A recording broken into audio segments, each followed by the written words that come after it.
I'm Sheena O'Shea. I am the owner of O'Shea's Crack and Crafts, and in this video I will be showing you how to make a needle felted sheep. And here's one of them, a needle felted sheep, and this is in collaboration with the Fiber Faerie, Miss Cheryl.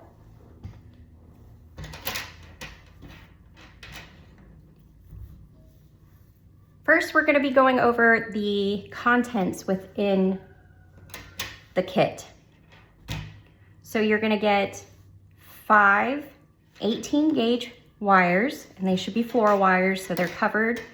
They're paper covered wires.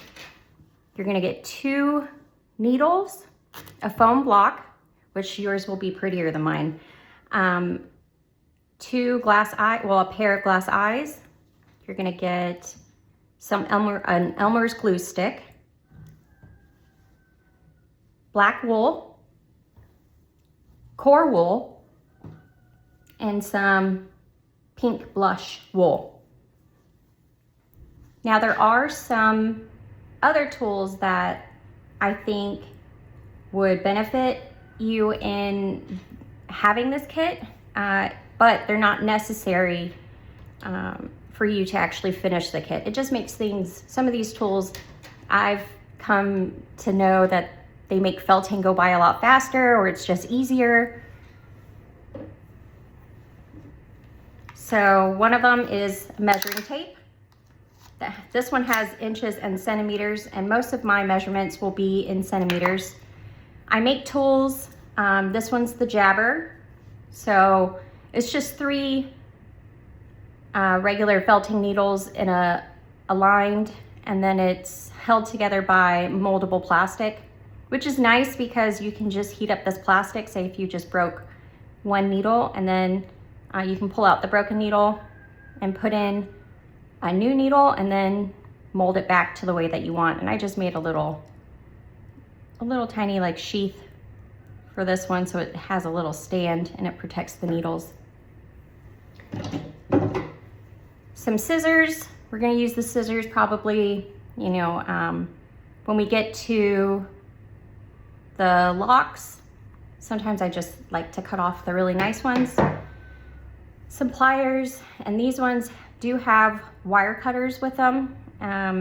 You don't have to cut down the wires, but sometimes I like to, just because I'm tired of wrapping. And that is all. So I'm going to clean up my workspace. We're going to start with making the armature for the sheep.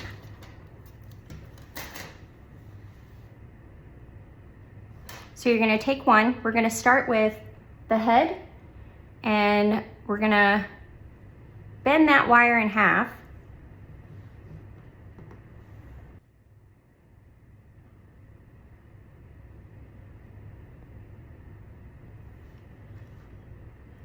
And I like to leave, you know, a small little loop, and it's normally just around 1 centimeter. And then we're going to twist. And I'm just going to twist all the way down, just to keep these 2 wires together. And then I use my thumb as a measuring guide. My thumb's like 2 centimeters. So we're gonna make a little L shape. And then the neck is gonna be around 5 centimeters. So if I take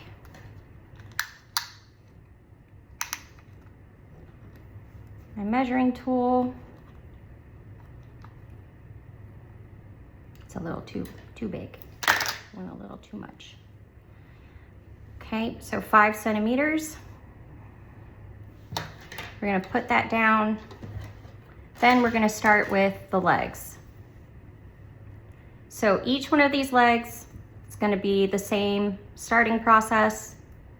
Gonna keep a loop, but then We're gonna twist until it is 14 centimeters long, like the twist and the loop. So let me see.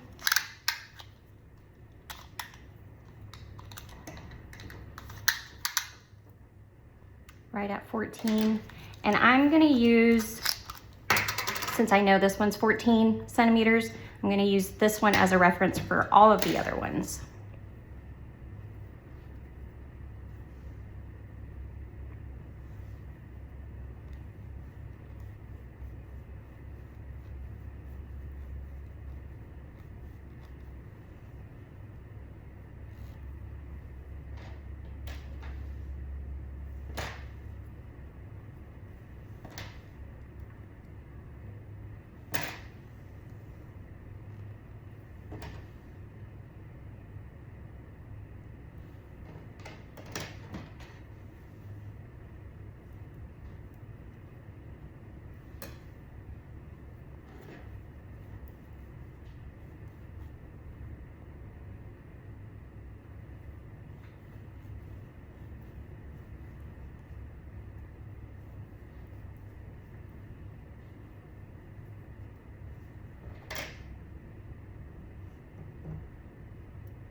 All right. So let me see.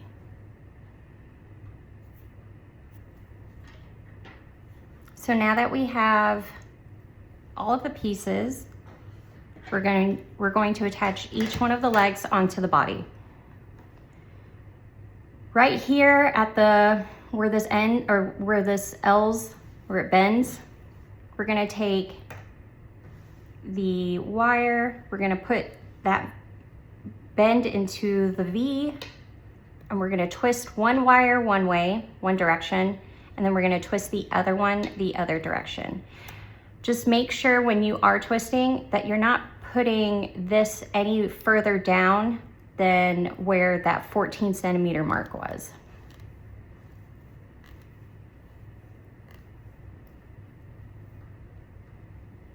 And then I'm gonna twist this one up and around the neck.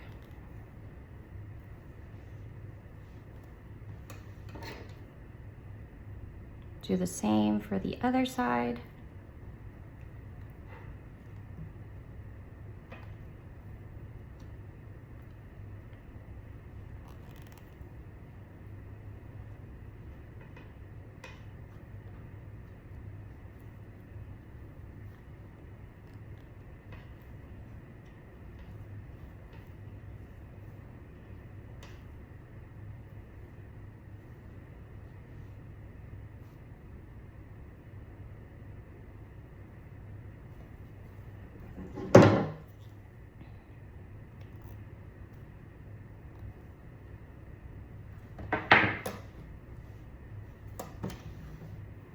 And then for the back, I will later on, I'll bend this just so that these blunt ends, aren't going to, you know, hit you or anything. There we go. Just make that come up. But it is gonna be around 3 centimeters from the end is where we're going to put the back legs.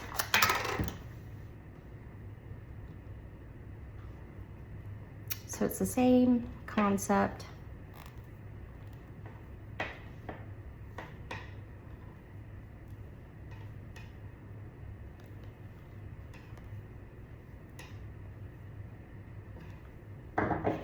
I'm just gonna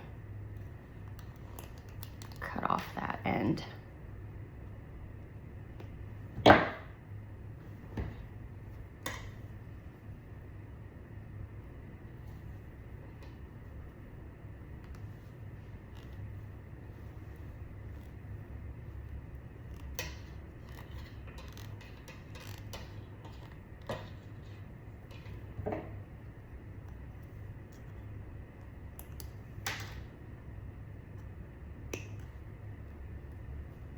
And then I'm just gonna fold this over. All right. So we have our skeleton almost. And what I'm gonna do is the width of like the pelvis and where the shoulders are is gonna be 2 centimeters. So gonna allow for 2 centimeters. And then I'm gonna take these little loops, make sure they're facing forward because those are gonna be the hooves. And I do a little bend on each one. Have them face forward. There we go. Voila.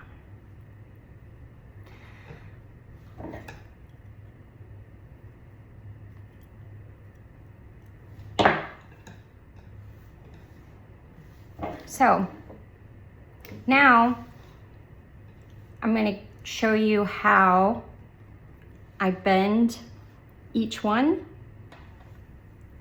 and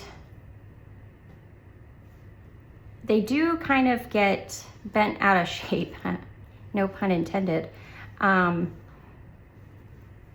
as we do this process, but I like to bend these now and then see how my skeleton stands before I start to add the wool. I know some people mark it. They'll bend and then they'll put like a Sharpie mark on it. I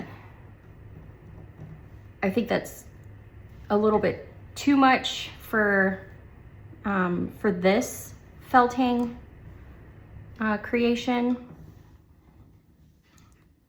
because we're not going in depth with the legs or the toes, the hooves, but we'll go through these measurements on how I bent them. So of course you have your 2 centimeters for your shoulder. Then it's gonna be another 2 centimeters down.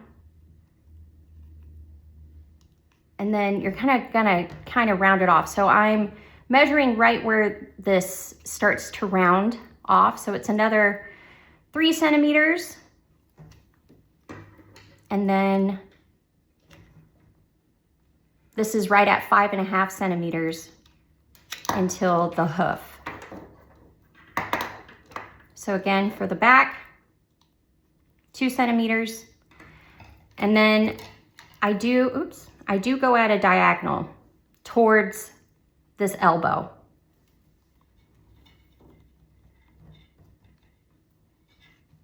And that is at 4 centimeters. Then I'm gonna do more of a bend and not really so much as a curve. It is more of a bend. And that's right at 3 centimeters. And then there's a slight bend back, or I mean down, sorry. Another 3 centimeters.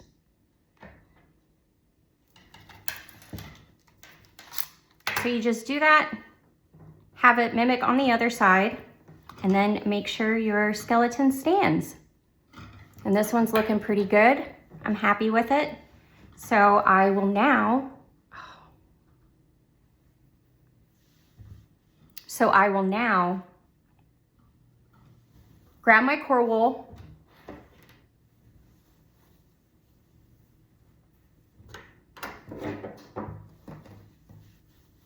and we're gonna start wrapping the body. We're gonna avoid the neck and all of these leg areas, but the pelvis gap and the shoulder gap, we will be wrapping around there because we're trying to make the bulk of the body. And if you are new to wrapping, or sorry, I was just like, you know, like rapping like Eminem. If you're fairly new at this process, I would make sure you only grab a manageable amount of wool. Excuse me, I needed to get some coffee in me. So what I would do is I would split and grab a thinner piece, not so thick, and then from the bulk that we gave you, just, I don't know, maybe 2 feet of wool. So what we're gonna do is start wrapping, and I kind of just make sure that that tail end is wrapped in a position where I'm able to put the rest of the wrapping and hold it down that way. And then you want to wrap this as tightly and as closely to that wire skeleton as possible. The tighter you wrap, the less you have to use your needle and stab. So we want it to be fairly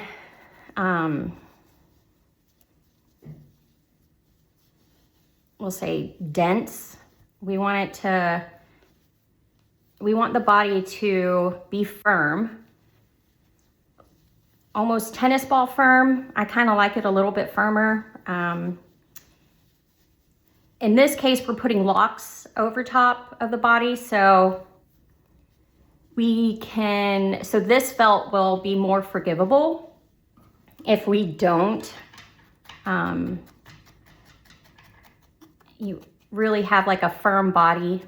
And if there are a little bit of lumps and bumps, the body doesn't have to be perfectly smooth when we do this one, because it will be covered with wool. Now, if you're doing another animal, like a fox or something, or even a goat, we'll say, something where the fur is a little bit less fluffy and it doesn't hide. It's less fluffy and it doesn't hide. There's nothing that, like the top coat won't hide any blemishes. You really need to focus on the base level development, or you're really going to be stabbing a lot later on, just to fix the mistakes and the lumps and bumps and the inconsistencies of the body that you created, or like the base layer that you created before. So I'm not taking too much time of being really making sure everything is perfect, because right now I just want to create a lot of bulk. We have a long way to go in terms of creating this body structure. And you can't just keep wrapping like how I'm doing to create it all. I will, after this layer, I will add only wool to this bottom, the belly portion.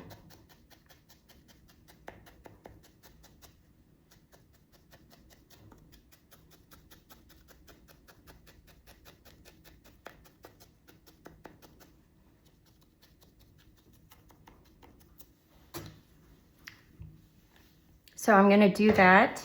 I'm gonna take some roving. I'm kind of just gonna fold it onto itself and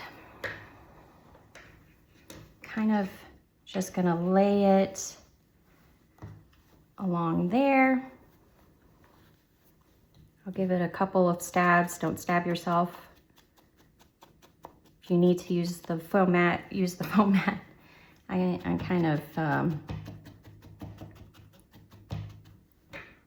I still stab myself. So I'm probably not the best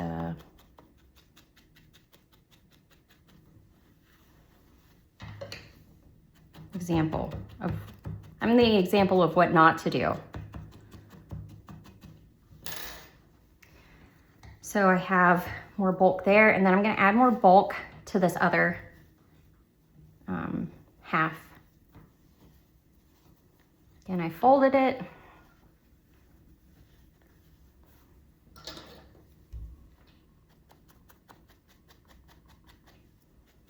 And this isn't the only way to do this. This is just a way that I came up with, that I found fast, like how to do this in a quicker manner. If you have your own way of creating bulk, please do that. Do what, you know, makes you comfortable.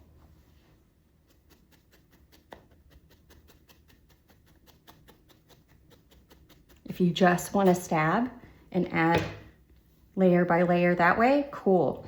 Just make sure that your body is firm enough.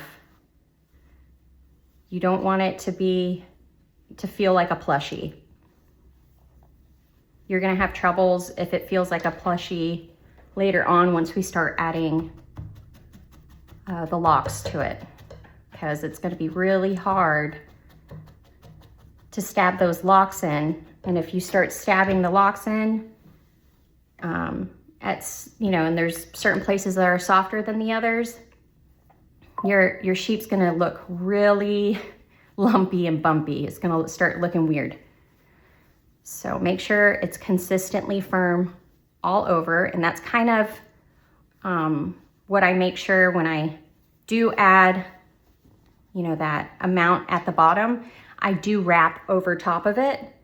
So I can make sure that the firmness is consistent. So I'll wrap and it will squish down what I just put on there and make it firm. And then I'm just gonna continue to wrap this.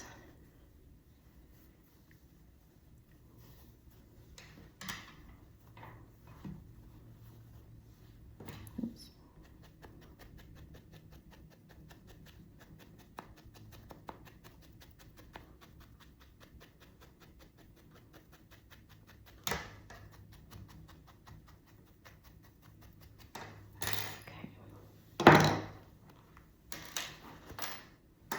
Oops, that stuff out the way.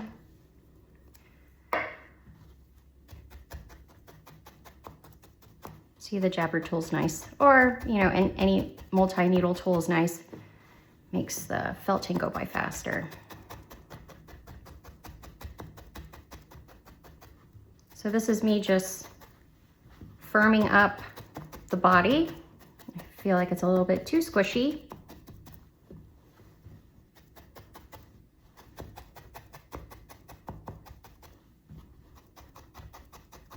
So I'm gonna firm it up, and then I'm gonna assess where I need to add more wool, or if I need to at all.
All right.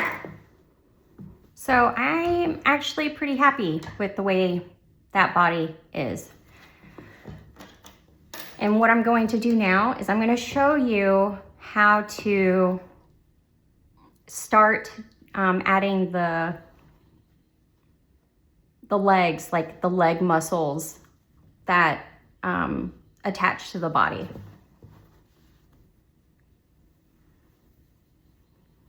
So I'm going to grab a manageable piece. I'm splitting it in half. And we're going to start with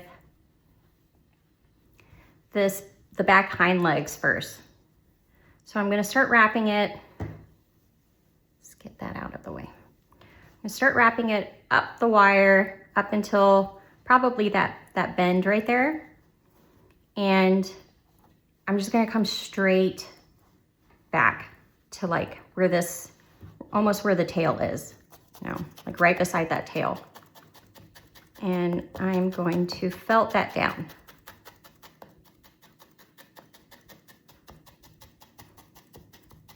Then I'm going to bring that back over, and then I'm going to wrap it back around, and I'm going to bring it back this way. I'm going to felt that down.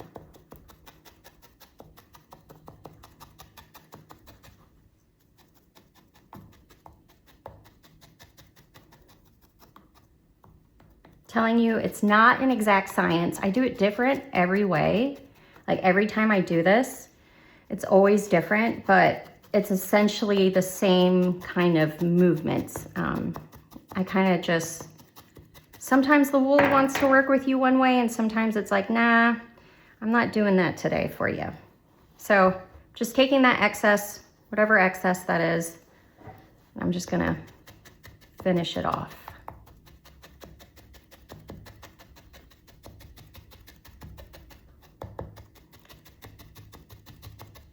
I'm just gonna felt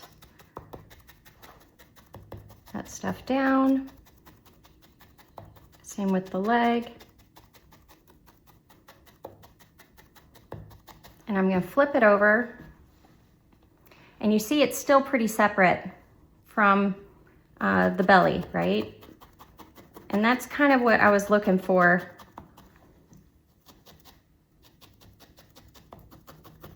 I don't want it to be, you know, super attached all the way. I want there to be this more of a realistic, you know, thigh muscle where you can splay the legs out if you want, you know, move it around.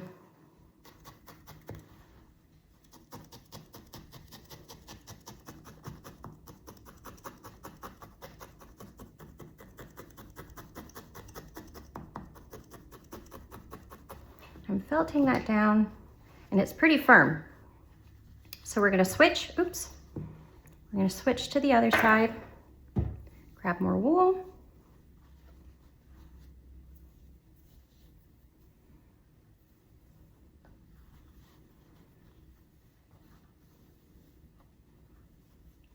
And if you need to, you can use your glue on the wire if you want. I tend to go back and forth with that. Lately, I haven't been wanting to use glue because I get so messy. So wrapping it up until that bend, tack it in, oops, near the tail. Then you're gonna wrap it again, back over.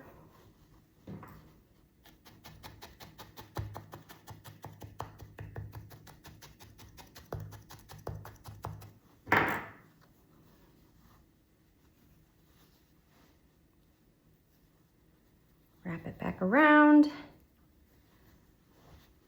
wrap it over.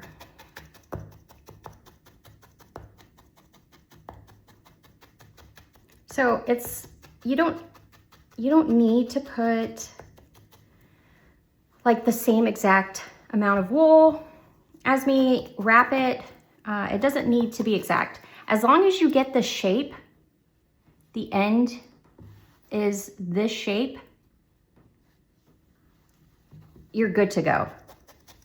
Don't worry about the amount of wool that I put on to make this. It's gonna change. I will probably add more wool later. I do things like, I don't just finish one piece and then like work on something and then like work on we'll say just work on these legs until they're all the way finished.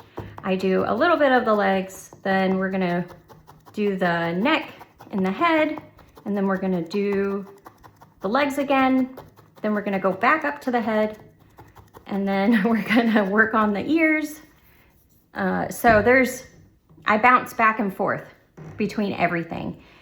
And I think it helps bring everything together. Plus, if you finish everything on one side, especially when it's down at the bottom versus up at the top, stuff starts to get messed up the more you move it. So I try to do all of the finishing touches right before it's done or right before we're about to do the locks, so nothing gets messed up. And it's funny how you start to learn that with the amount of felting you do, because you're like, man, I just put in all that time, you know, to make the legs look good or make the face look good, and now I gotta be very careful with how I felt anything else because it'll mess up what I just did. So then you learn timing of when to do it, and how to hold the felt, or how to hold your creation so that you can felt other places. So I wrapped up and I came back down. I just went straight down, and then I'm gonna bring this back again, and then I'm bringing this over.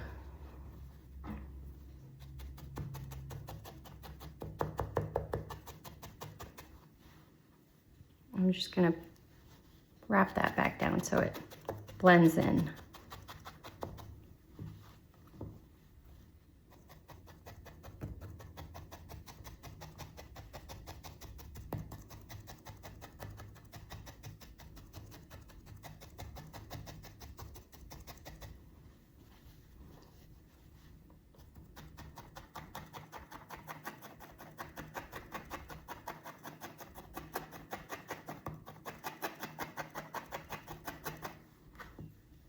So that didn't give me as much structure as I wanted on this, so I'm gonna add more.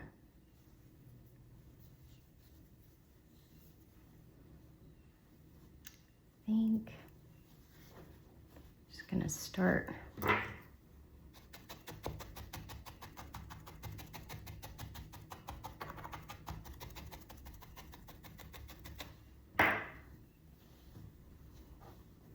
I think that's all I really need. Let's see.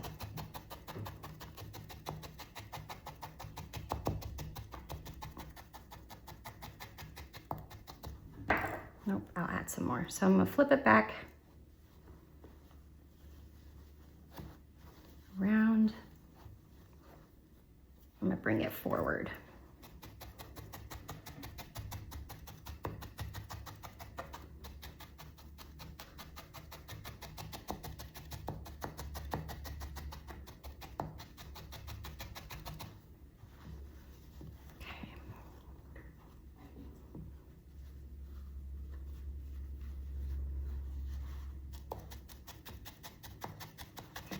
Oops. So we'll see how that is, but it's about to get felted down a bit. It'll shrink here in size. I know it looks a little bulky, but it will start to shrink once I felt it down.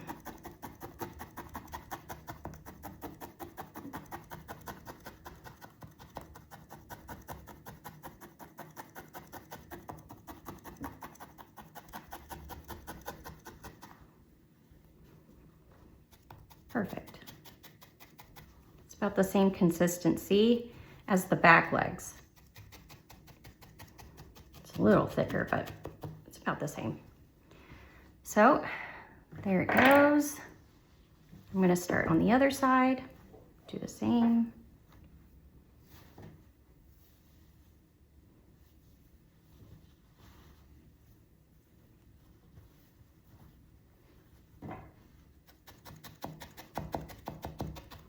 Just felted that tail down. I was tired of holding.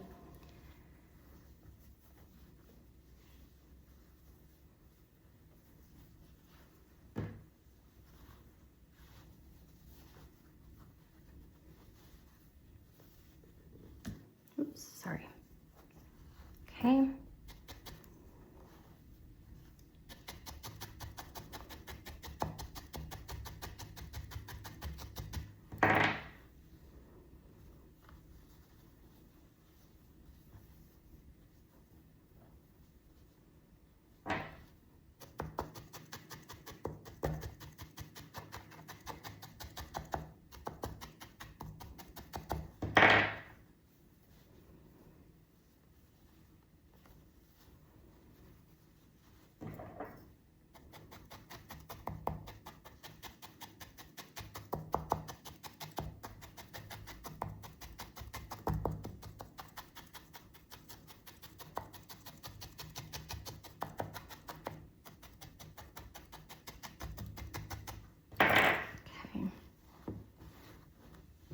Felt this down, and then I'm gonna add some more. This is a little too thin.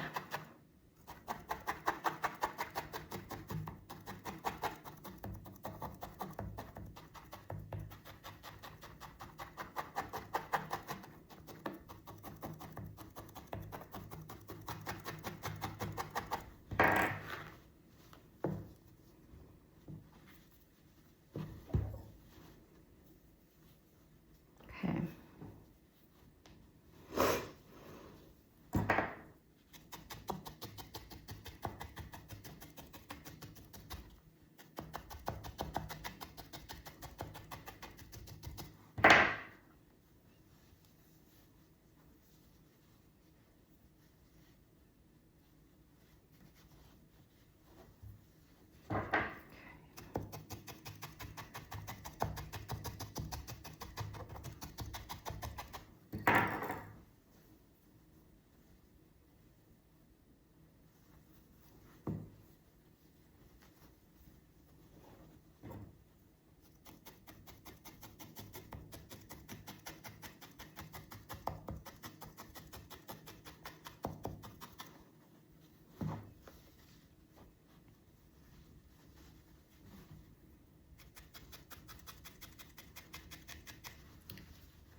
And I'm just going to add the excess here.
Perfect. Okay,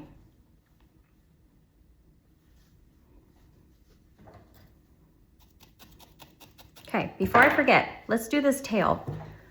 Let's cover this tail. Grab your glue, put a dab of glue on that. Let's grab a small little sliver. Just wrap it.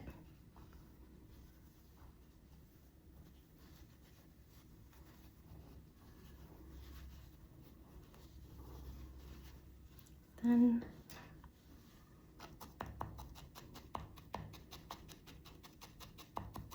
felt it down a bit so it doesn't come unraveled. Just tiny little shallow pokes. Don't break your needle.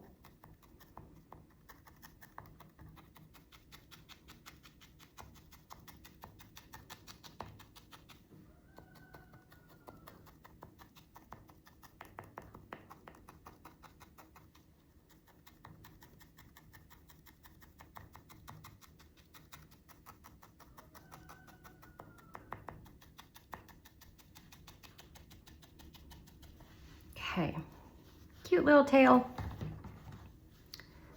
So now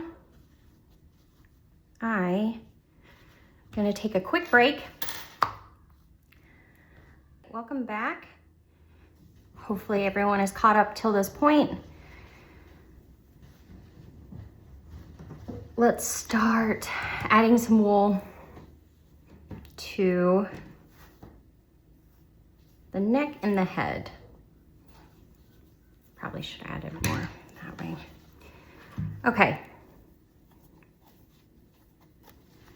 Gonna wrap. Just get it attached. And our goal is to create a sphere or a head shape, you know, just like a ball on top of this little L shape. So if your wool keeps slipping, be a good time to tack it with the needle just a bit so it stays in place for you. You can do like a wrap and then a tack, and then a wrap and then a tack. Like a wrap attack. There we go. The head, especially the snout that we're gonna put on, needs to be extremely firm. Like lacrosse ball firm. Almost rock hard. Like, we'll say dryer ball. Almost like a dryer ball. Like the ones you buy at the store, not the ones people make. Like it's like, they're like super tough. Extremely felted.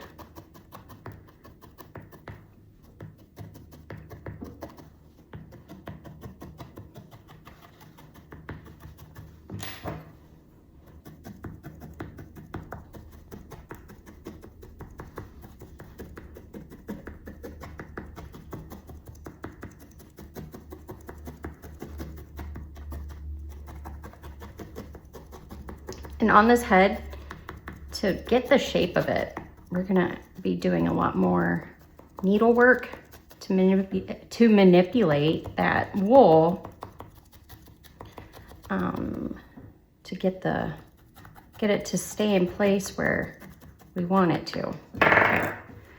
Yeah, tiny little head right now. Oops, bent the leg out of shape. So I'm gonna grab more wool. Tack this one in place.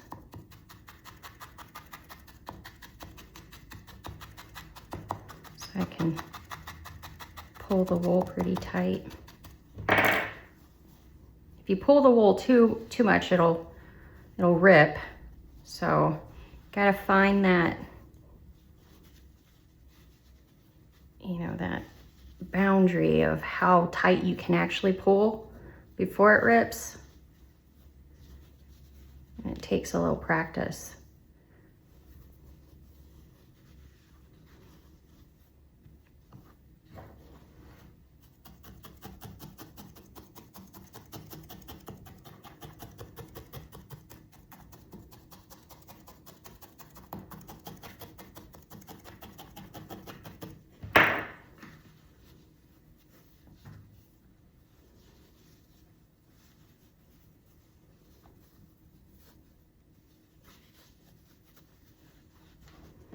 I want to say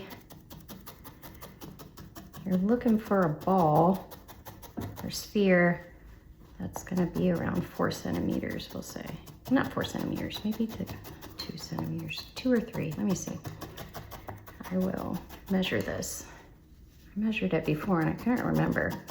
But you want it to sit in the middle of those, in the middle of the shoulders.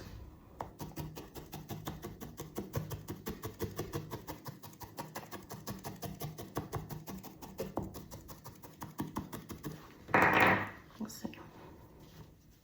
This is a pretty good size.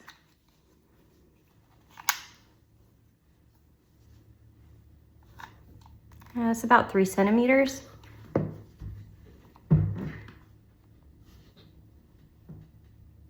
Yeah.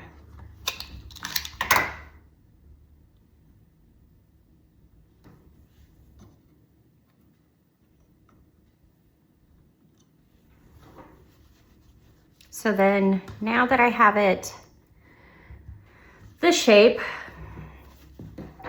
I'm gonna start working on bringing a snout out. So I'm just gonna take maybe a 4-inch piece, we'll say. I'm gonna wrap it pretty tight. I'm just rolling it.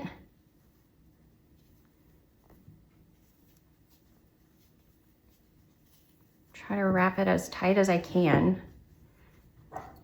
And so you're just gonna felt almost like a little, tiny little cylindrical piece. You don't want it to be too fat because their snouts are pretty narrow. Well, they get, that nose bridge gets pretty narrow. So, and it's better to add more wool than to have to take it away or to continue to felt it down. But I like to do it separate and then add it on so that I can felt this really, really hard on my mat. Because this especially needs to be felted pretty firm because we're gonna be putting tiny little details like the nose, the mouth, the lips, the little lip split. Also, I like to add like a tiny bit of the pink. Maybe we'll do that before we add it on. We'll put some pink down at the tip of this.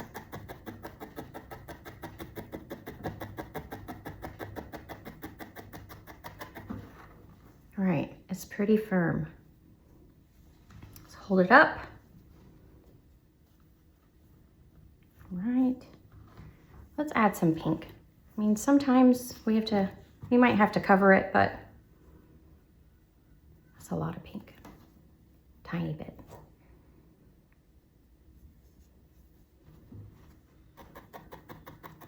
See what happens.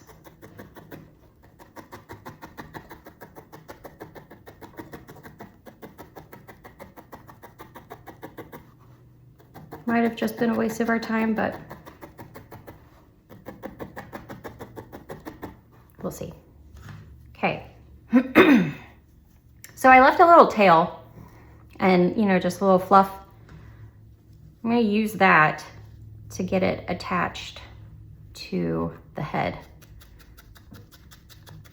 So I attach it kind of up towards because I'm going to have it kind of slope down. It's going to slope down the face.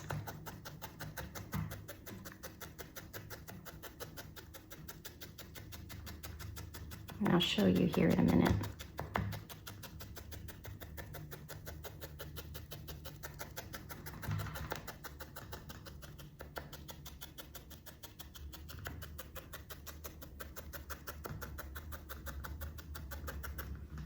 Okay, so I know this looks really weird so far, but that is essentially what I want.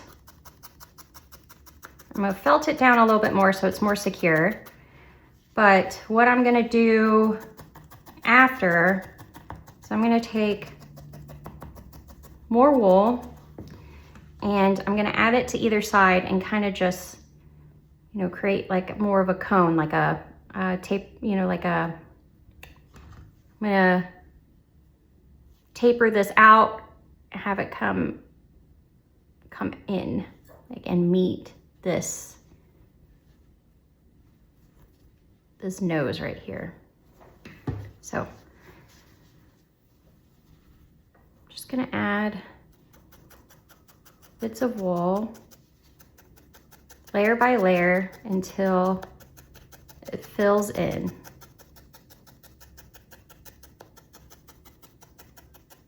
Remember to keep the firmness as consistent as possible.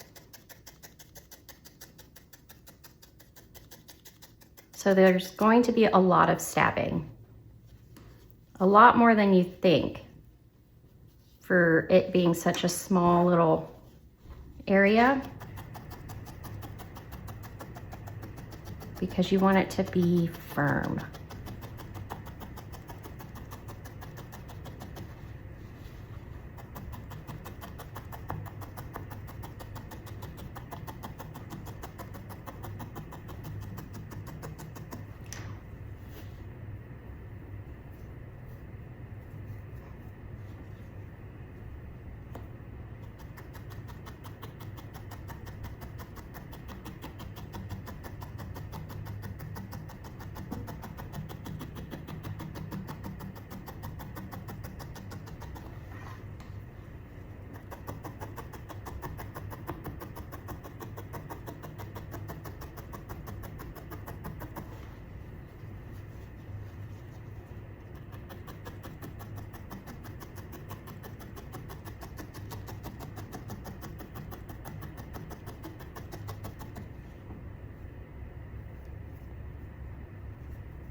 That's too much. Back up.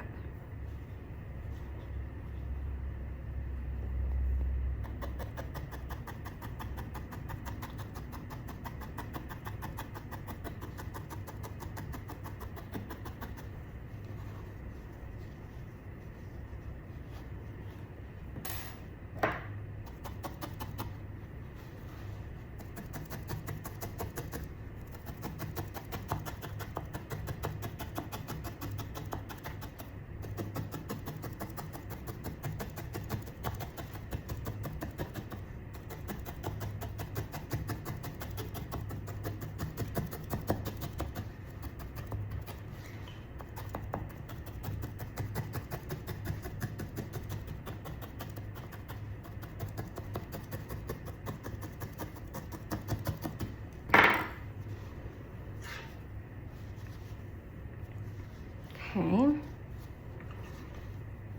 trying to see what I need to do.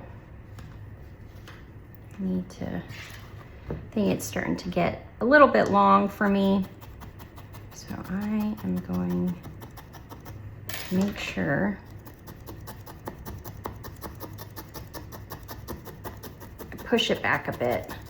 So I'm gonna start felting in that way, so it gets a tad bit shorter.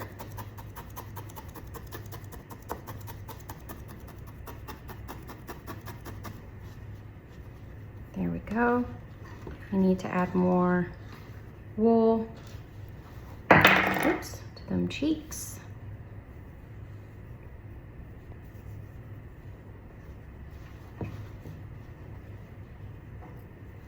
I just go layer by layer, adding wool.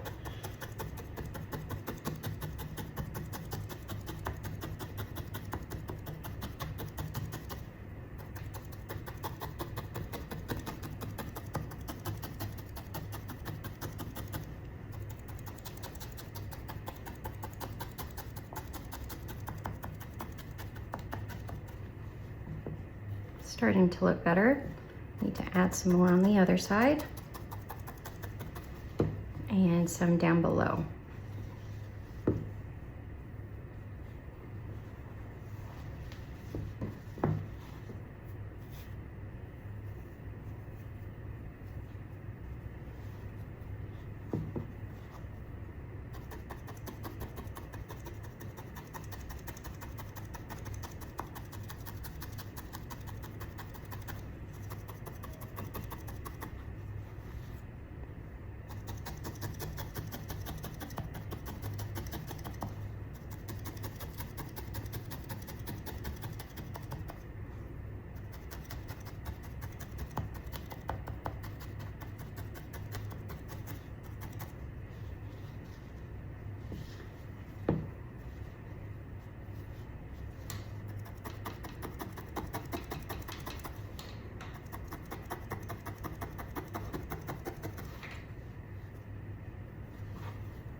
I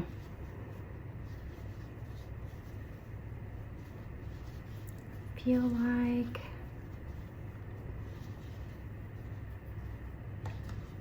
I got a pretty good, I don't know if you can see it if I put my hand by it, just the shape, kind of have that nose, and then I have cheeks that come out, and the way that that is shaped.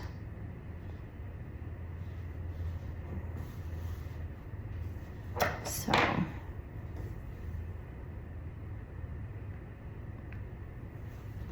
okay, so I'm gonna start using my tool to kind of create this nose bridge. And at the start is gonna be like where your eye sockets are. So I can kind of even squish it together with my fingers.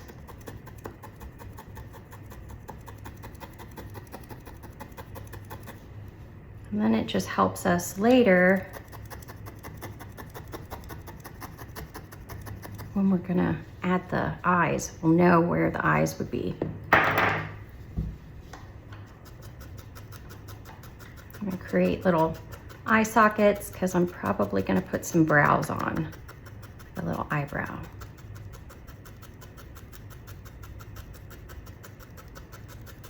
Or not an eyebrow, but a brow line, we'll say.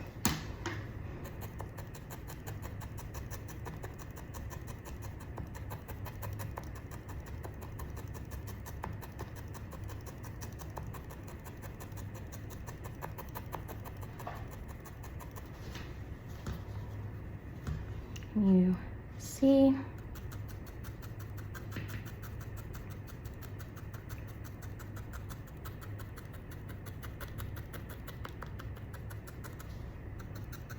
Create two little depressions in that skull.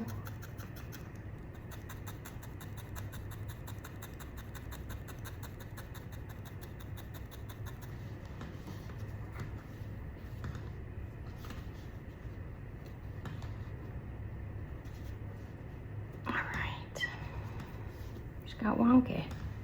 You went wonky on me. All right, there we go. Oops, that's pink. All right, I'm gonna take a small piece of wool. And again, I'm gonna roll it. I roll a lot because I've realized the more air I take out on the wool of the wool before I felt it in, the less stabbing I gotta do. So that is my reasoning behind doing all of that. And then I also get to shape the wool into the size that I want. And then it's just less having to manipulate it with my needle, which takes more time. It's a little bit harder.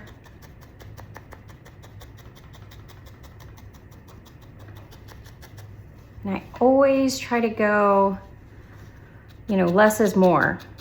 You can always add some more to it.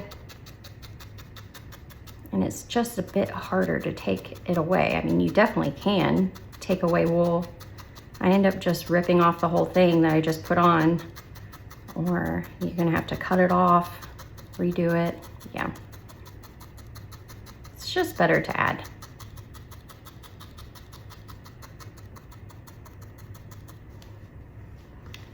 So I always pull back, I assess, happy with it. And then I'm gonna do the other side. Roll.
off. So making sure. I've been having so many technical difficulties with just doing this video tutorial. It's been a fun experience. Okay. I'm going to use my needle just to kind of outline where that nose is going to be.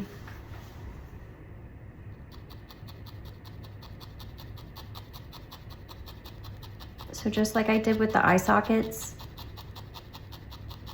I'm going to create 2 nostrils, just 2 holes, maybe like 1 centimeter from that very tip.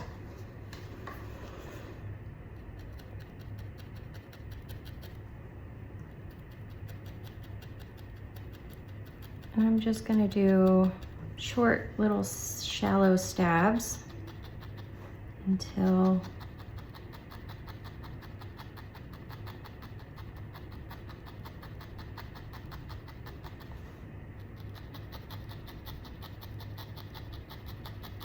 I get what I want. Okay, then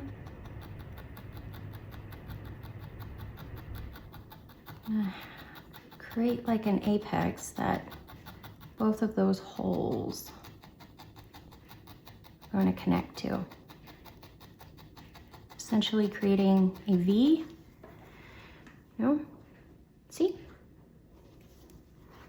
Then from that apex, I'm gonna do a little lip split, just a line to that point. Then from that point, I'm just gonna come out straight. This is gonna be the mouth.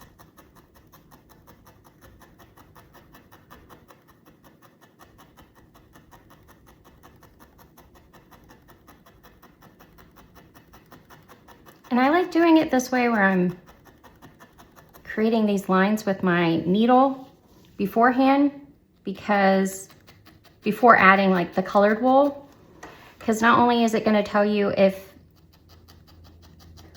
your wool's firm enough, because if your wool is not firm enough, you've already found out that you're starting to lose the shape of the snout. It's starting to get all wonky and you're having to add more wool, or you're having to fix, or you're just unable to get these lines to stay, right? So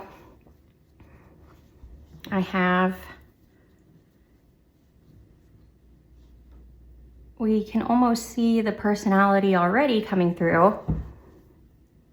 And now we're gonna leave that be and we're gonna go back and we're gonna do these legs. It's my least favorite, it's these legs.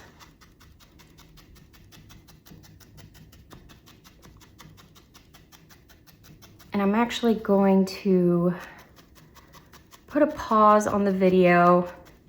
I'm gonna go get like a wet washcloth.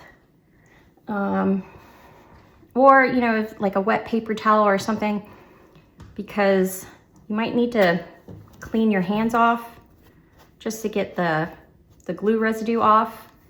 The cleaner your hands, the easier it is to make these, or get the wrappings pretty tight and neat on the legs. So I'll be right back.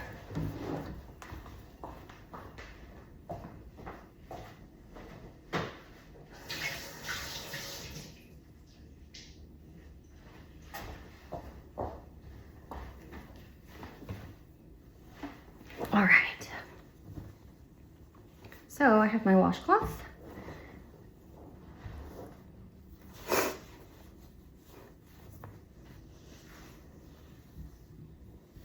So we're gonna grab the black wool and the glue. We're gonna do one leg at a time. Don't glue all of them. So then you're really gonna have a lot of glue everywhere. I'm gonna put a healthy amount of glue on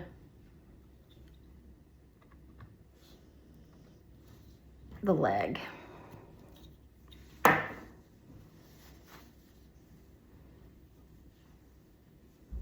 Little break. It's about 1.5 feet long, maybe. Take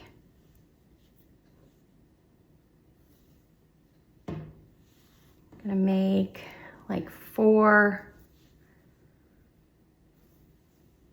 of these.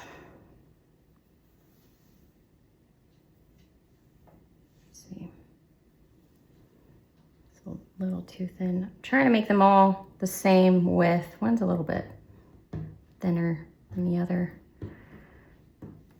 Take a little bit more off of this one. Because you want all of the legs to be the same. So I like to have the wool spaced out or already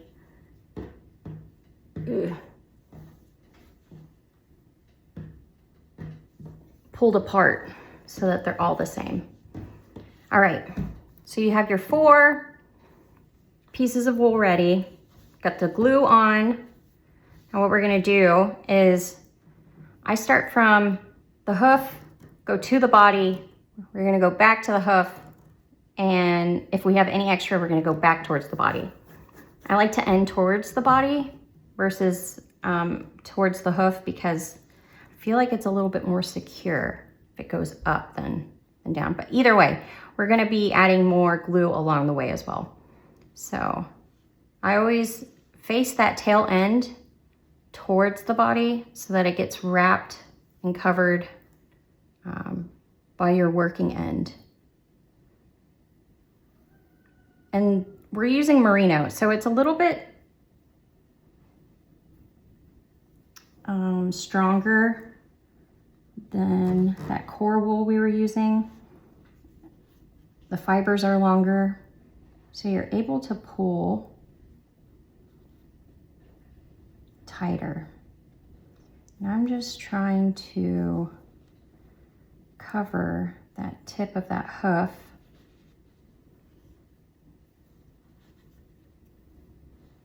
And I'm trying to keep my wool flat. So when I wrap around, and then my other hand, so one's a working hand, and I try to keep this hand clean. This is my dirty hand, and it's like an assistant. So when I wrap with my working hand, my assistant comes and holds down what I wrap. So it stays taut. I don't lose that. Okay, so I get to about 1 centimeter before I leave a little gap. And then I'm gonna take my working hand, take the top off with my teeth, and I'm gonna put another layer of glue, healthy amount. I'm gonna start wrapping back down. Again, working hand wraps around, assistant hand holds it in place. Go back over the hoof.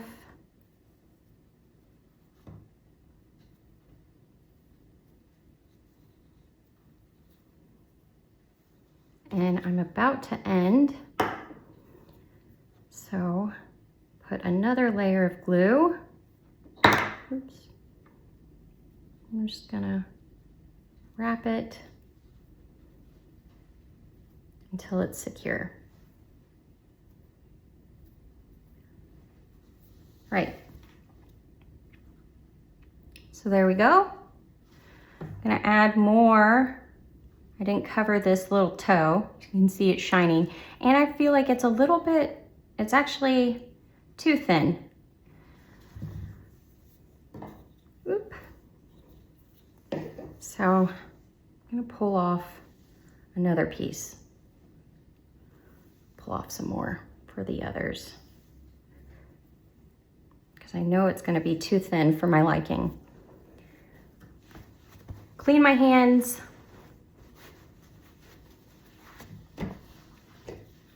Apply more glue. We're going to go again.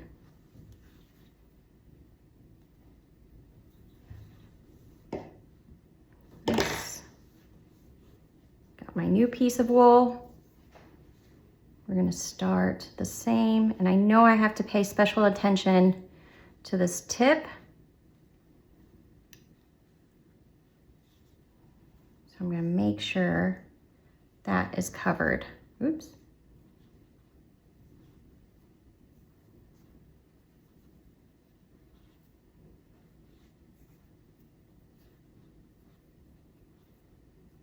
It might take a little finessing, but we're gonna get there. If you have to add more glue, which I think I'm gonna have to, right at that tip.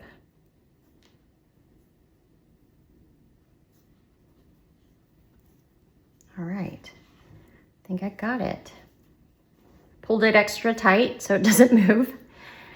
And I'm gonna go finish up the length.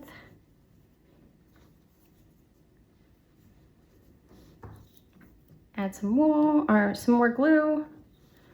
Oops. Wrap it.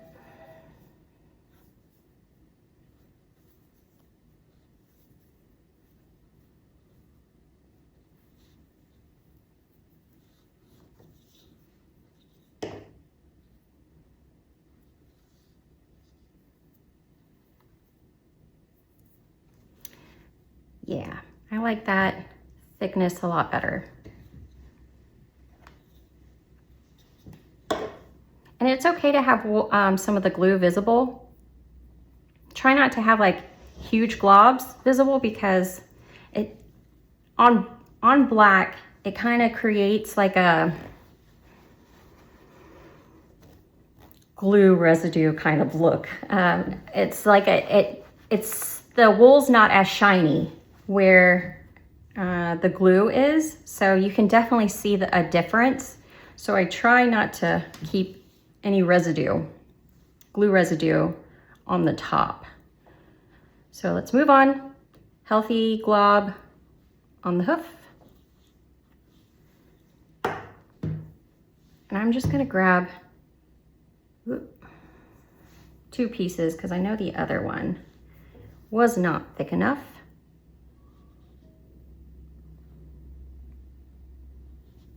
Start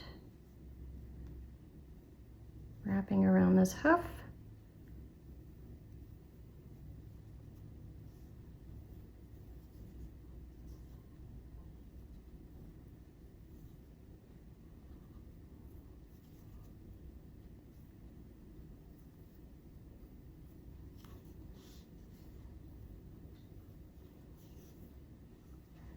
Right.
Okay.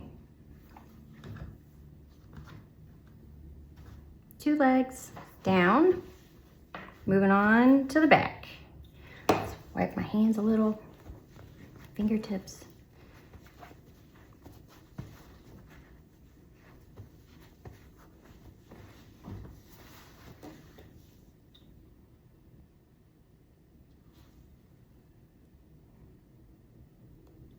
Healthy glob.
I'm actually just gonna go right up to that white.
If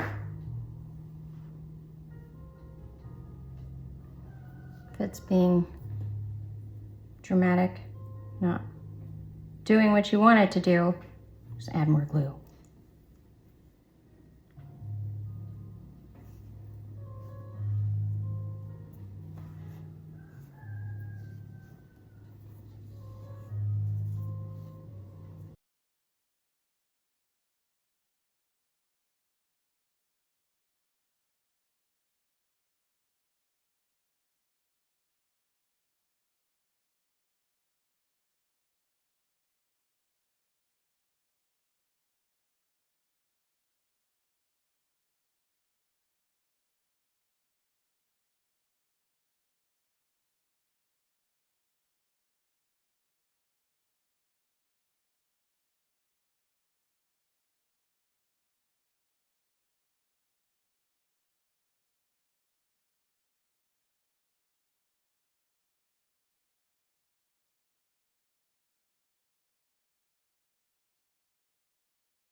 Okay.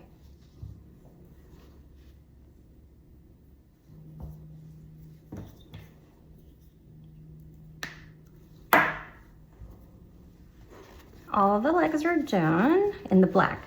We're gonna go back in with the white.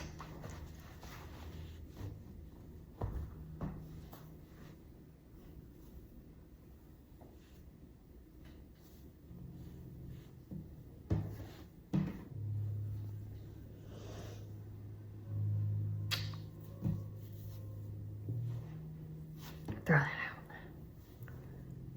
All right.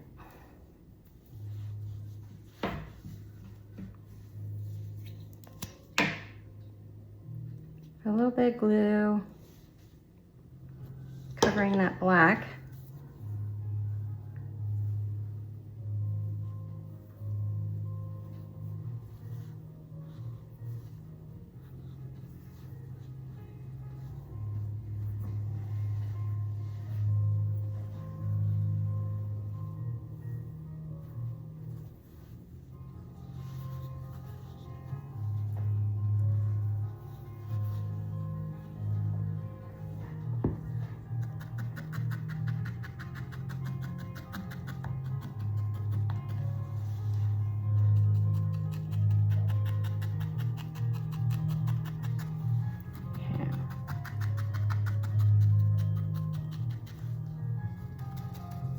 We're just going to do that to all of the legs.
I'm gonna add a little bit more because the other side is thicker.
Okay, they look pretty similar.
Okay.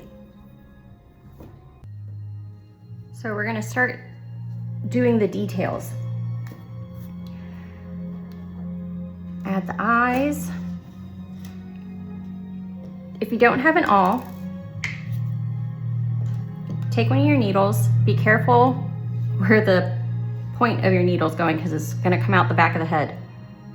You're gonna pick a point in that socket you made. See? Be careful where you're holding. And you're gonna push the needle through until the thickest part of the needle's in that hole. I kind of just like wiggle it around. I'm gonna leave it in there because I've like put holes into the, like for the eyes before, and then completely just lost where the eye is or where the hole was. Oops. And you're gonna put some glue on the back of the eye and then push that eye in. Same thing for the other side.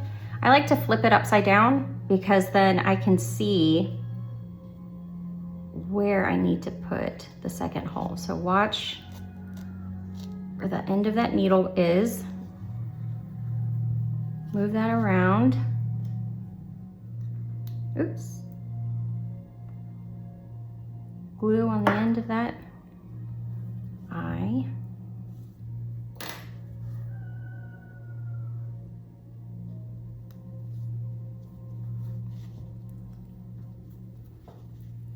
Look, it's coming to life. All right, I think we are done with the glue. Wipe off your hands, get the glue residue off. You're gonna pull almost a thread-like strand of black. You only need like a tiny bit. I kind of spin it in between my fingers to get it thin. Take your needle and we're gonna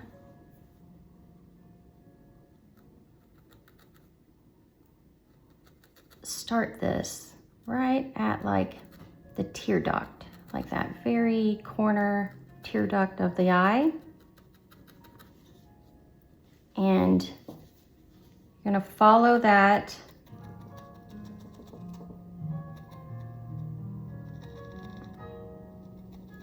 all the way around the eye.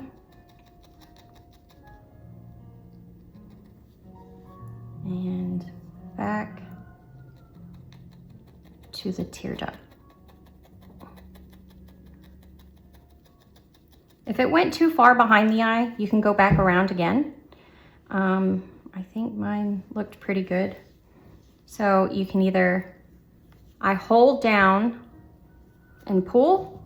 You can do that, you can cut it, or you can stab it into the head, like the excess, but sometimes it makes it too thick. And I kind of use my needle to kind of pick if I need to pull it out a little bit more. If it went too far behind that eyeball. Right, so let's do the same thing to the other side. Make sure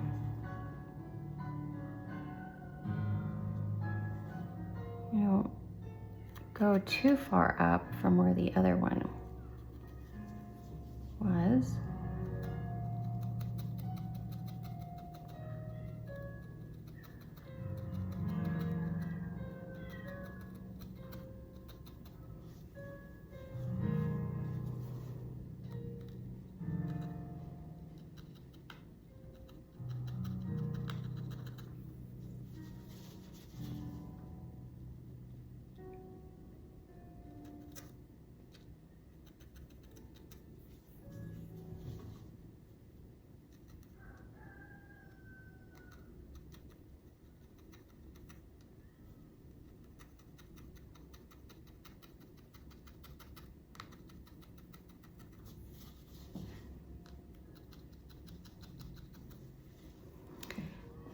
There we go. Got both of the eyes.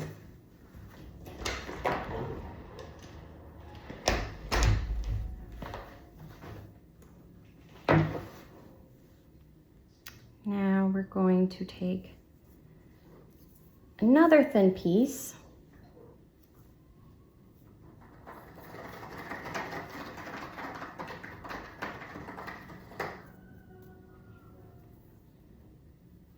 We're gonna do the nose. Hello, Snoopy. Nope, come here.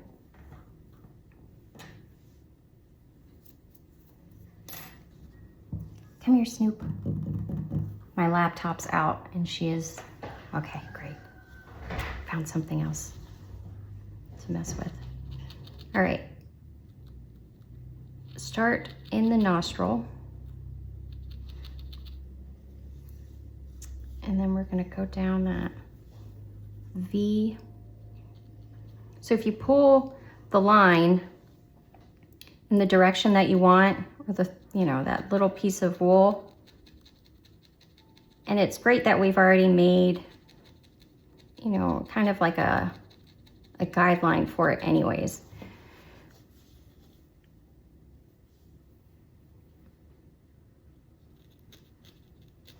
Go back to the other nostril.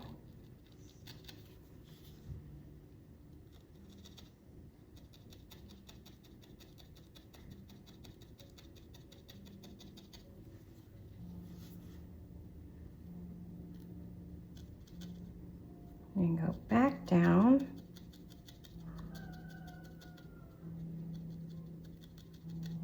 To that lip split.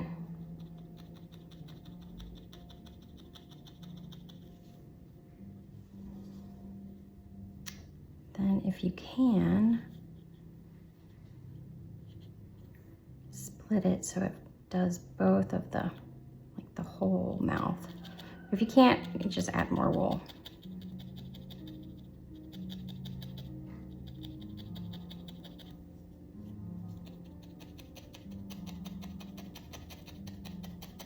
I'm gonna have to end up adding more wool on that side anyways.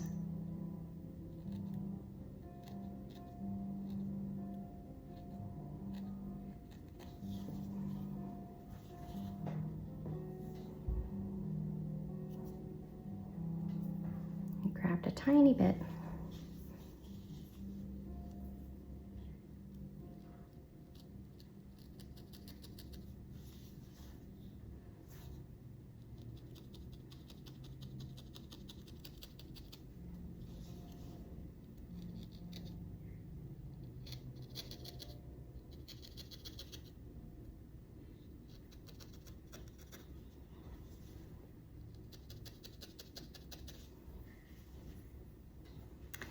And there we have it.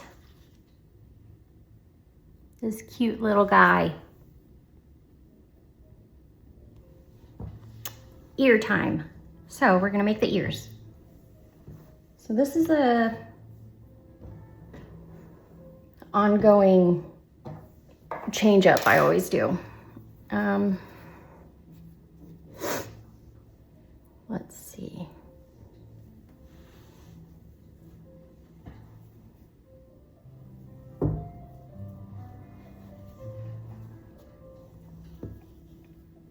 So grab maybe, what's that, like 6 inches or so. Fold the tail ends in, so now it's around like 4 inches.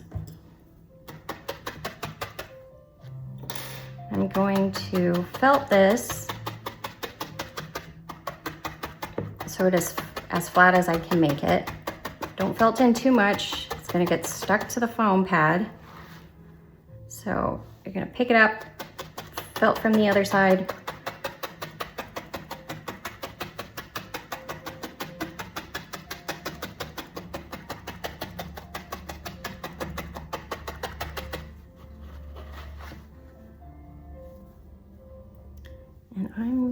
And then we're gonna tear it in half.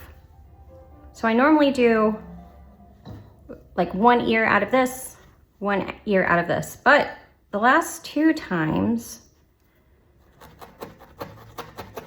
I've done the tutorial, I've been able to, here, I'll show you. Kind of make both of the ears out of this one piece, and then it kind of wraps the head, and then it'll be like this. I think it's a lot easier. So, and it's so cute, right?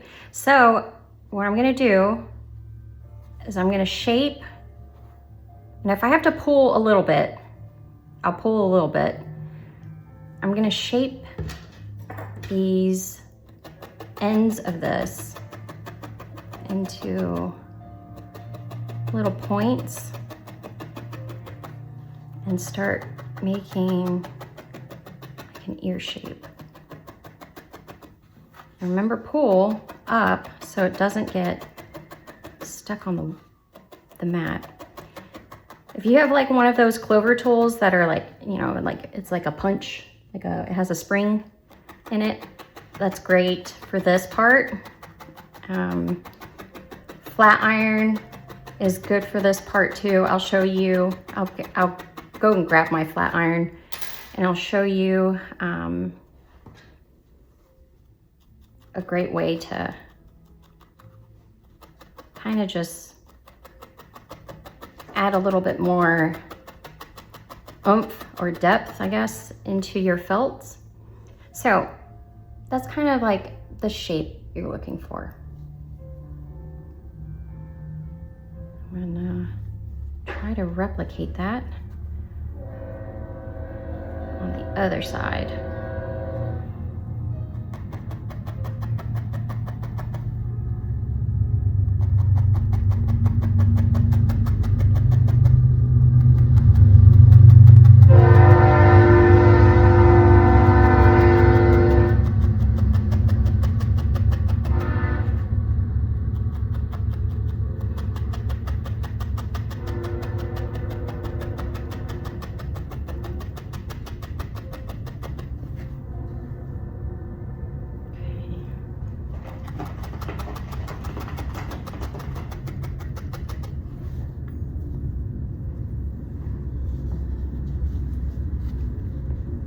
Fit check. How cute. Right. Now, I'm gonna go get my flat iron. It's heating up. I usually have it to like 400. And while we have that weight, grab some pink wool. We're gonna put, it's a lot of pink wool. I probably only need just a bit. We're gonna put pink wool down the center of those ears.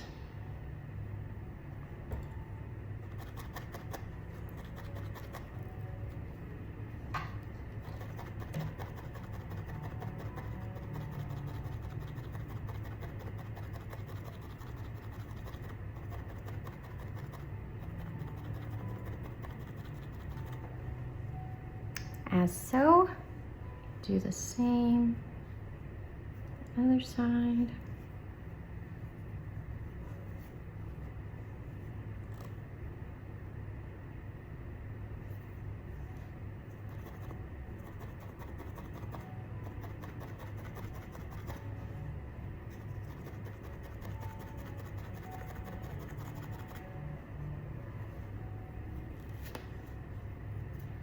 It's a little bit too much.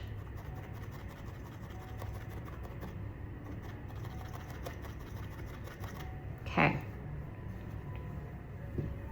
move those out of the way. Now our little ear thing looks like this.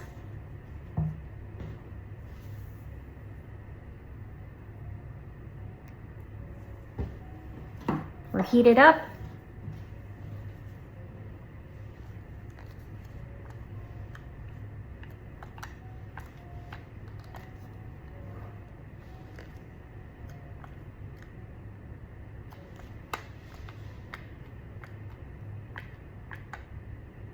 And you'll see the difference. Look how much thinner that is. So cool. And then what I like to do, since I know I'm gonna felt it with this little crease, kind of like to try to get the wool to bend that way anyways.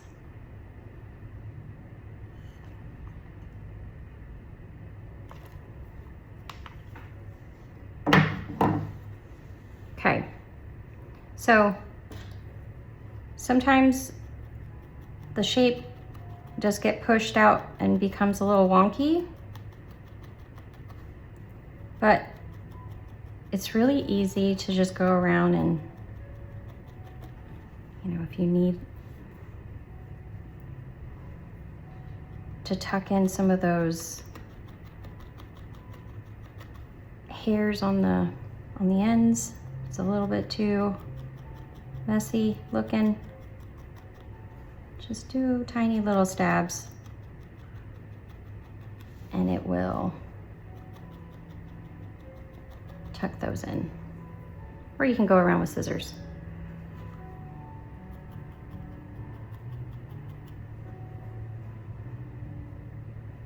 I try making both look the same.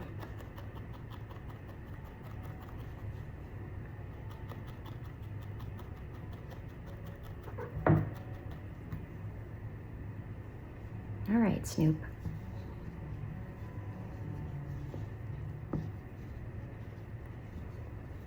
So I know at least that is the center.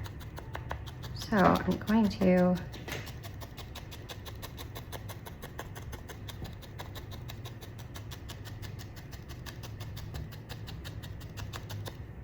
have that hold. And then I'm gonna pinch where I want it to fold.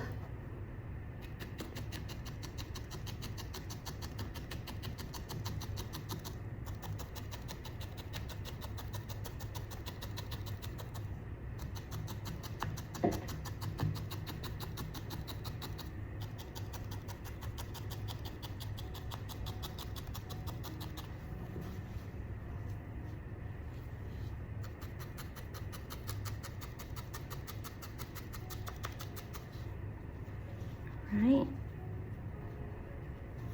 pinch this side.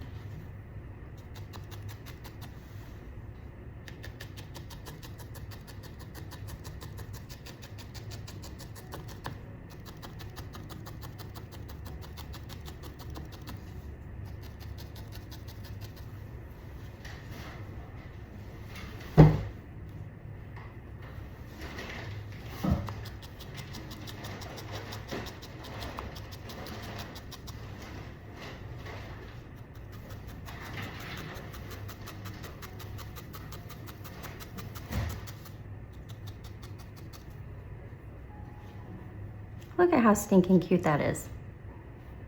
How cute. I love it. I love when like the personality starts to show. Okay, but we still have a long way.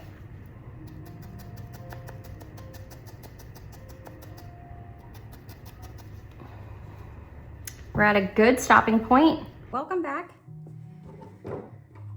Hope you had a good break. So this is the wool I'll be working with.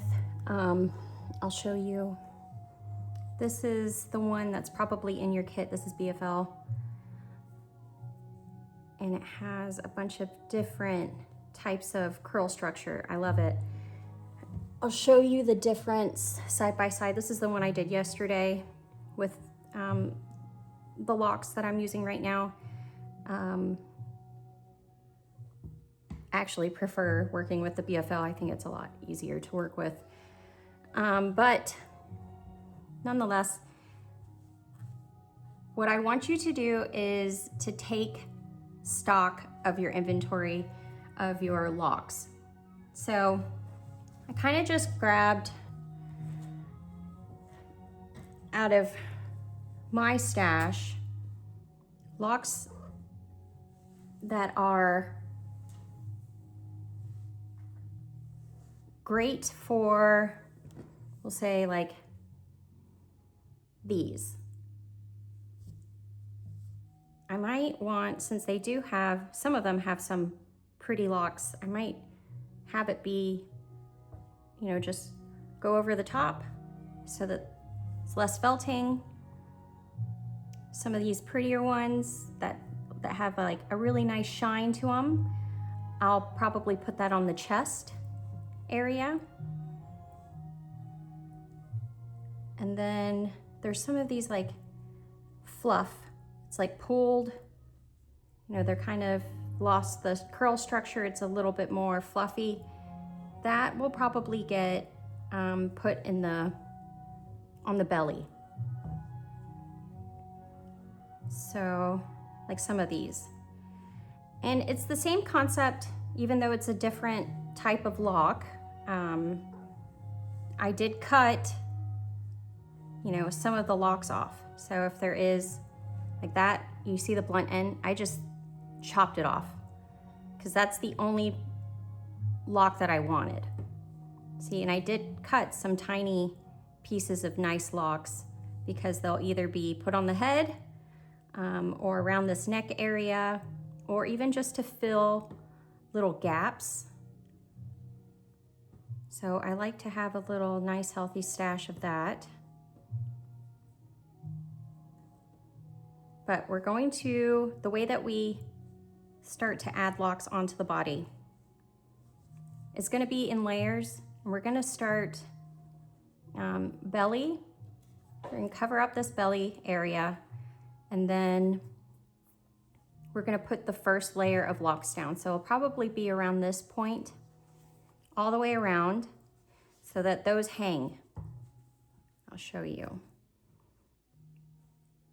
You can see under there, that's where that first layer is. And then they'll kind of just like hang down. And then you'll slowly start to go up and around, and then you're going to finish off with this neck and the head portion so that you're not handling it too much, and you're not ruining some of those nice pretty little lock structures. So let's see. Let's grab some belly wool. I feel like some of the wool that I'm using, I have all different colors too. Or I have not different colors, I have all different shades in this fleece. So I like to kind of use that to my advantage. Some of these darker ones versus these golden ones, I'll try to put some of the dark in like the belly area, or around the chest or around the tail, and then sprinkle them in everywhere else so that everything kind of blends. And I know in the BFL it's not all white, it does have a bit of color as well, and that's kind of what I did. Depending on what type of, what part of the fleece you get from that. You might have more or less. But okay, so I have my belly wool.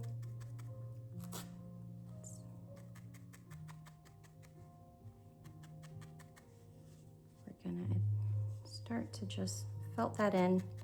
And when we're felting locks, we aren't trying to felt them down to where they lose their fluff. What I'm trying to do is just secure it. Secure it enough that it will stay, but not felt it down so much that it loses its structure and it's kind of unrecognizable. You don't want it to be flat. You want it to have life. You want it to have fullness. So just secure it down enough.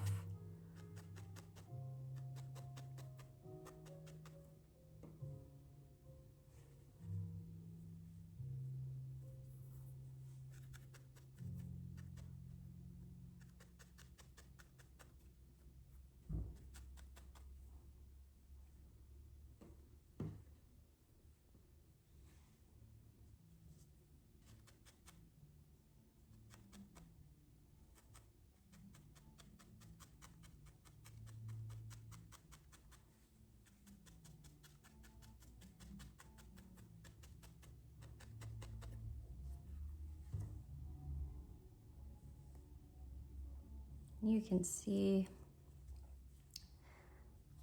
the locks that I have here, and I I buy like raw fleeces and then I'll process them myself. I'm not that versed in processing. I have been buying a bunch of different types of fleeces just to see what they're like, and if I find like favorites, as well as like favorite people that I buy fleeces from. But I've tried a lot of different cleaning techniques, and sometimes it turns out good and sometimes it doesn't. This fleece had a lot more vegetation, like VM in it, vegetable matter in it, than I thought. And I just didn't know how to, like you see like all in there. I didn't know how to really clean those out because they're kind of felted and matted in there anyways. And I didn't want to lose the lock structures. So most of them I'm just cutting away from, you know, that mess of a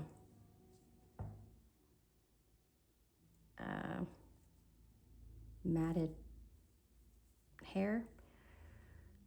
I mean, if anyone has any suggestions on how to get that stuff loose, like I think I soaked this thing for a couple of days, at least. I did cold rinse to get out a lot of the dirt, and then I did hot, well, say like warm, did like warm, and got out a little bit more, and then I added, I think it's like unicorn, what is it? Scour. And then I kind of didn't do too much. So I tried like, forgot what the other wool wash is. It starts with a K. I did that one and I let those soak for a while, and it just seemed like it was starting to felt. So I just kind of shook it as much as I could. Kind of, you know, beat it on the ground to get as much as that vegetation out, but it was not working. Right. So I will show you something that I use something that I do sometimes.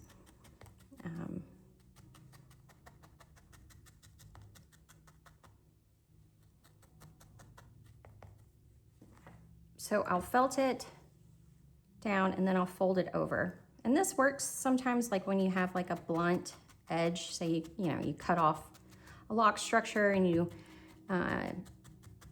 don't want it to be like, oh yeah, that one was cut off, and it's very noticeable when you're felting it onto your creation. So you kind of do this fold over. Let me add a little bit, see if I can find. So that's like a pretty blunt end, and it's pretty dirty too. I'm gonna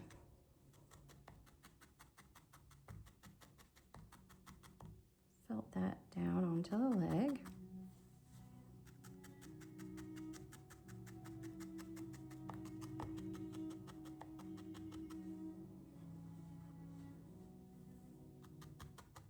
I'll fold it over.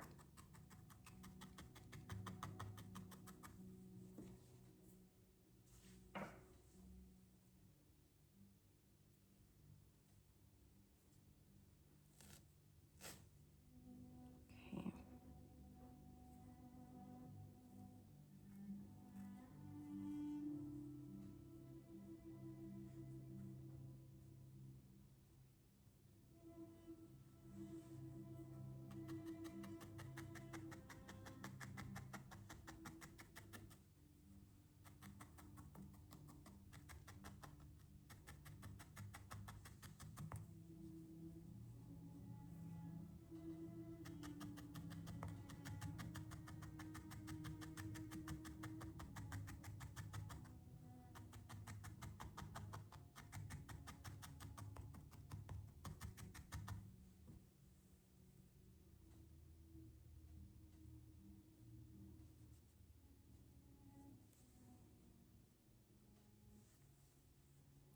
when you move up in layers, just make sure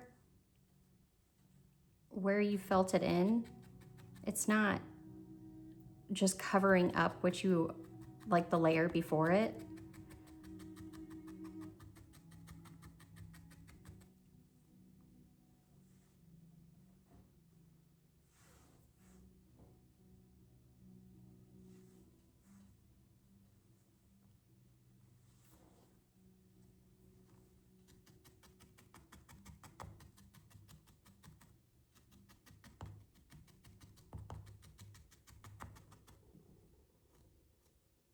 Lots of picking out. I would include this in the kit if it wasn't so dirty, because it does make really gorgeous sheep, even though it's goat. All right.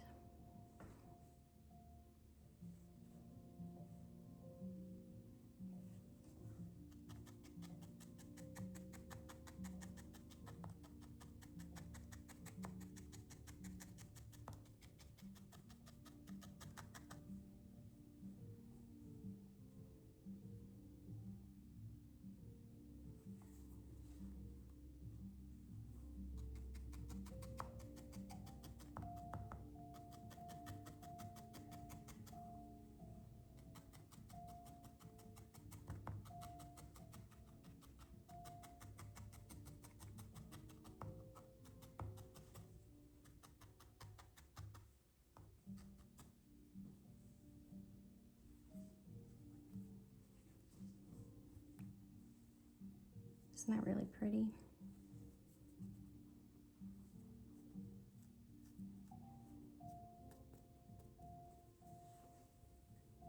It's funny, after I'm done using these logs, like my table afterwards, it's like covered in ugh. Because they're so dirty. It's just so dirty. Still.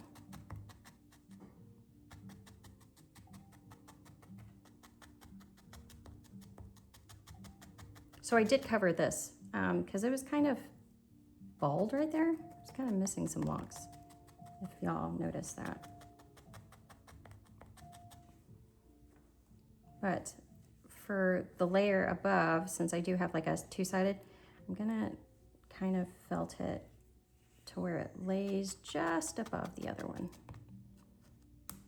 Oh, and I knew I was gonna break that. I was trying to bend my needle back to bring it back out, but it's gone.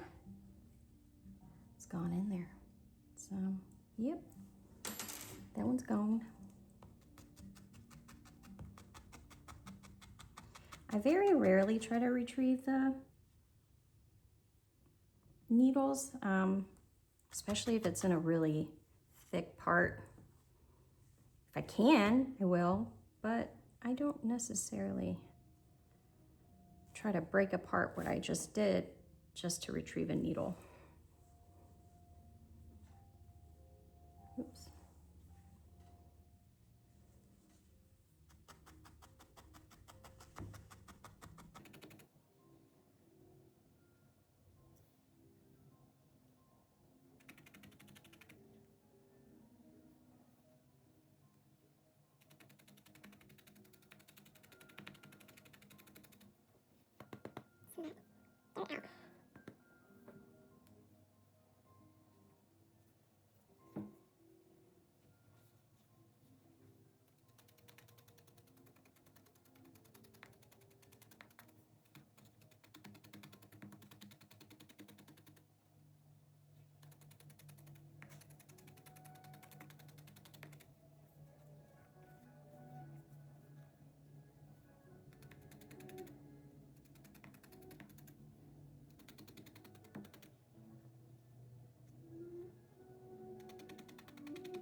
just gonna add like bits of curls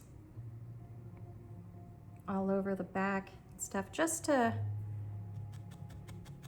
blend in and get rid of some of these seams.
There we have it.